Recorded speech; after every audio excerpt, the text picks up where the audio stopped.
Imagine the first family in human history, Adam and Eve, living in the aftermath of paradise lost. Their sons Cain and Abel grow up in a world already stained by sin, where jealousy and rage simmer just beneath the surface. One brother gives an offering with a pure heart, the other burns with resentment.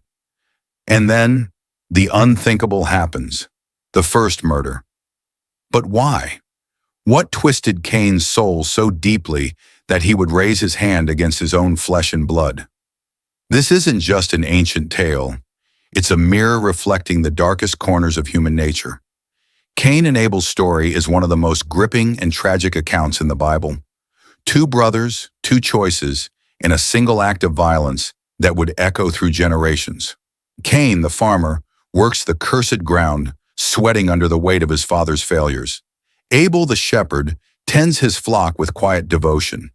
When they bring their offerings to God, one is accepted, the other rejected. And in that moment, something inside Cain snaps. The rejection festers into hatred, and hatred hardens into something far worse. But this isn't just about a crime of passion. It's about the roots of envy, the poison of comparison, and the terrifying ease with which anger can consume a person. God himself warns Cain, "Sin is crouching at your door. It desires to have you, but you must rule over it." Yet Cain doesn't listen. He lures Abel into the field, and what happens next changes everything. Blood soaks the earth. The same earth that once bore life now cries out in witness to death. And here's the chilling part. Cain doesn't show remorse, not at first. When God confronts him, his response is defiance. "Am I my brother's keeper?" The arrogance, the coldness, it's shocking. But then comes the punishment. Cain is marked, cursed to wander, yet still protected by a mysterious divine mercy. Why?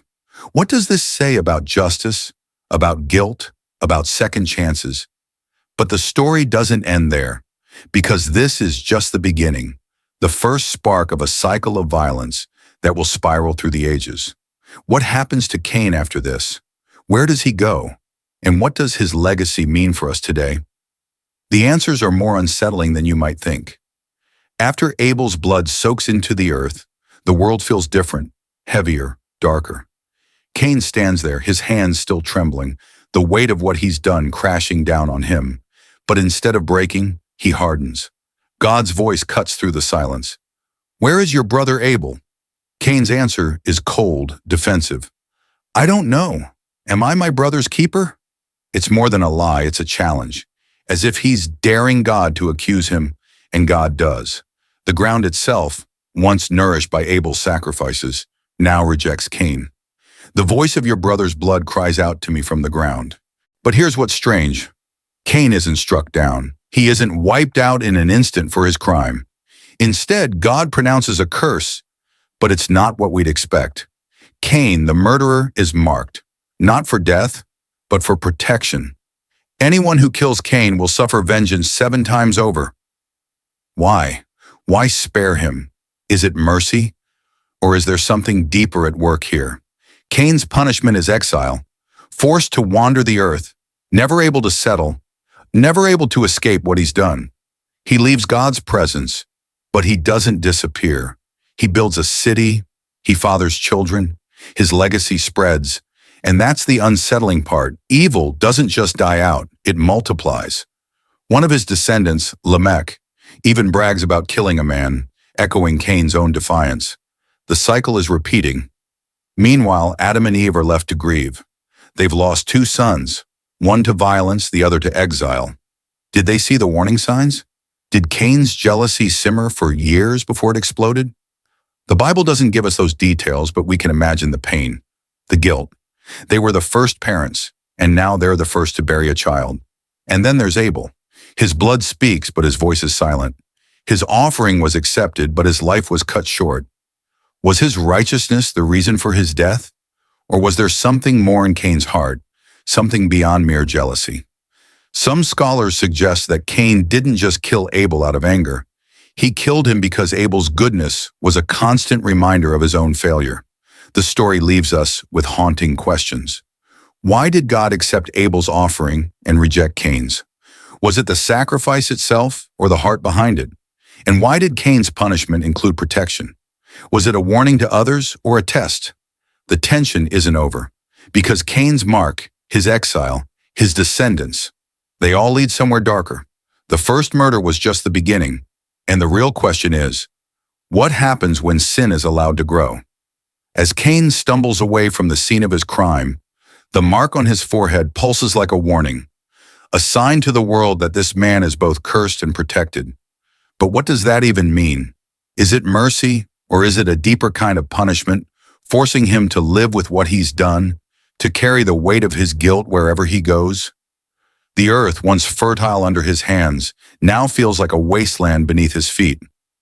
Every step is a reminder. You don't belong here anymore. Meanwhile, whispers spread among the scattered descendants of Adam and Eve. Some fear Cain, others pity him, but no one trusts him.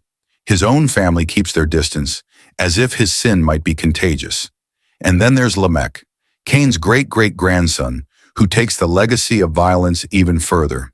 He doesn't just kill in a fit of rage, he boasts about it, twisting Cain's curse into a badge of pride.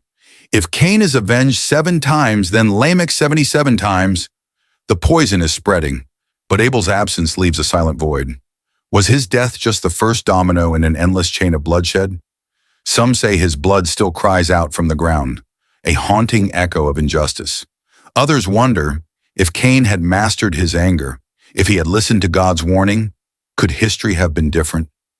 And what about God's role in all this? He saw Cain's heart before the murder. He knew what was coming. So why allow it? Was this the only way to show humanity the cost of sin? Or was there a purpose hidden in the tragedy, one that wouldn't be revealed until much later? The questions pile up, but the answers don't come easy. Because this isn't just a story about 2 brothers. It's about all of us. The jealousy, the rage, the way one bad choice can ripple through generations. Cain's story forces us to ask, what's lurking in our own hearts? And if we don't confront it, where will it lead? The air grows thick with tension as Cain's descendants multiply, spreading across the earth like a dark stain. Each generation seems to carry the same poison in their veins, that same mix of pride and violence that first twisted Cain's heart.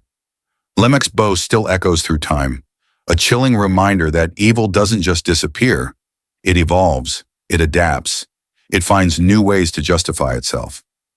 Meanwhile, the descendants of Seth, Adam and Eve's 3rd son, walk a different path, but even they can't escape the shadow of what happened in that field so long ago.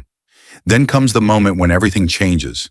The world has become so corrupt, so saturated with violence, that it's as if Abel's blood never stopped crying out from the ground. The wickedness is so great that it's reached the heavens themselves. And then, the unthinkable, a whisper of impending judgment, a warning that the world as they know it is about to be wiped clean. But there's one man, just one, who still walks with God: Noah. As the first drops of rain begin to fall, the weight of centuries of sin presses down like the gathering storm clouds. All those generations of choices, Cain's jealousy, Lamech's pride, the slow decay of humanity's conscience, they've all led to this moment. The ark creaks under the force of the rising waters, and somewhere in the depths of the flood, Cain's legacy is being washed away. But is it really the end, or just another beginning? Because here's the terrifying truth. The same darkness that lived in Cain's heart, it didn't drown in that flood. It's still here, in you, in me, in all of us. And that's why this story matters more than ever. The real question isn't what happened back then, it's what happens next. Will we repeat the same mistakes, or will we finally learn? As the floodwaters recede and Noah's family steps onto the muddy earth, there's a moment of eerie silence, like the world itself is holding its breath. The slate has been wiped clean, or so it seems. But then, in the shadow of Mount Ararat, something unexpected happens. Noah plants a vineyard. It should be a symbol of new beginnings, of life springing from the ruins, but instead it becomes the stage for humanity's next great failure. The wine flows freely, and soon Noah lies uncovered in his tent, a haunting echo of Adam's nakedness in Eden. The cycle is repeating itself already, and then comes Ham's betrayal. He doesn't just see his father's shame, he revels in it, telling his brothers with what might have been a smirk. Shem and Japheth do the right thing, walking backward to cover their father. But the damage is done. Noah's curse falls on Canaan, Ham's son, and just like that, the poison of sin finds its way back into the world. It's as if the flood never happened. The same old patterns of shame, exposure, and generational sin are playing out all over again. But here's the twist no one sees coming. While Noah's family spreads across the earth, another shadow is growing. Far to the east, in the land of Shinar, a new kind of rebellion takes shape. It starts small, just people wanting to stay together, to build a city. But then comes the tower. Not just any tower, a monument to human pride, reaching for the heavens themselves. Let us make a name for ourselves, they say, as if trying to outdo even Cain's arrogance. God looks down and sees history repeating, humanity united not in righteousness, but in defiance. The confusion of languages should have been warning enough. The scattering of nations should have been the end of it. But the darkness in the human heart doesn't give up so easily, because now, centuries later, another child is born in Bethlehem, another Abel, if you will. And the brothers of his time? They're already sharpening their knives. The question hangs heavy in the air. Will this cycle of violence ever be broken? Or are we doomed to keep reliving Cain and Abel's story forever? The answer is coming, but it won't be what anyone expects. Because the final twist in this ancient tale is still waiting in the shadows. And when it comes, it will change everything we thought we knew about brothers, about sacrifice, and about the blood that truly cries out from the ground. The story of Cain and Abel reaches its shattering climax centuries later in Jerusalem, where another innocent man hangs on a wooden cross. His blood drips onto the same earth that once absorbed Abel's. The parallels are unmistakable. Another righteous sacrifice, another act of brotherly betrayal. But this time, something different happens. As Jesus breathes his last, the ground itself trembles. The blood crying out from the earth isn't a cry for vengeance anymore. It's a cry for mercy. The cycle is finally breaking. In that moment, the meaning behind Cain's mysterious mark becomes clear. It was never just a punishment, it was a promise, a sign that God's justice would come in his time, not ours. And now on Calvary, the ultimate justice is being served, not by destroying the guilty, but by the innocent willingly taking their place. The hostility between brothers that began in a field outside Eden finds its resolution on a hill outside Jerusalem. But here's the twist no one saw coming. The story doesn't end at the cross. 3 days later, the tomb is empty. The resurrected Jesus appears not just to his faithful followers, but to the very ones who betrayed him, to Peter who denied him, to Thomas who doubted, to Saul who persecuted his people. It's as if God is saying, I can redeem even the worst of Cain's. The ultimate Abel returns not for revenge, but to make brothers out of his murderers. And yet, the mark remains. Not on Cain's forehead anymore, but on every human heart. The choice he faced in the field is the same one we all face every day. Will we master sin or let it master us? The earth still remembers Abel's blood, but now it remembers Christ's blood too. One cries justice, the other cries mercy. The final surprise, the story isn't over, because now it's our turn. We're standing in that field with Cain, hearing God's warning. We're at the foot of the cross, seeing what hatred costs, and we're outside the empty tomb, being offered a chance to break the cycle for good. The hostile brothers of Genesis have become the redeemed family of Revelation. But the choice between repeating Cain's mistake or accepting Christ's redemption, that's still being written in our lives right now. The dust settles on this ancient story, but its echoes never fade. That first murder in Genesis still speaks to us across thousands of years because it's not just about Cain and Abel, it's about all of us. Every time jealousy flares in our hearts, every moment we wrestle with anger, we're standing in that field again, facing the same choice. But here's the beautiful truth the whole story has been leading to. We don't have to repeat Cain's mistake. The empty tomb changes everything. What began as a tale of brother against brother becomes a story of unexpected redemption. God could have destroyed Cain immediately for his crime, but he didn't. He marked him instead, not just as a warning, but as a sign that even the worst sinners still walk under God's watchful eye. Fast forward to the cross and we see why, because God's plan was always to deal with sin through mercy, not just judgment. The blood of Abel cried out from the ground, but the blood of Jesus speaks a better word. The generational curses are broken now. The endless cycle of violence that started with Cain and spiraled through Lamech, through the flood, through the Tower of Babel, it finds its end in Christ. But the story doesn't end there. It continues in every person who chooses mercy over revenge, love over hatred, humility over pride.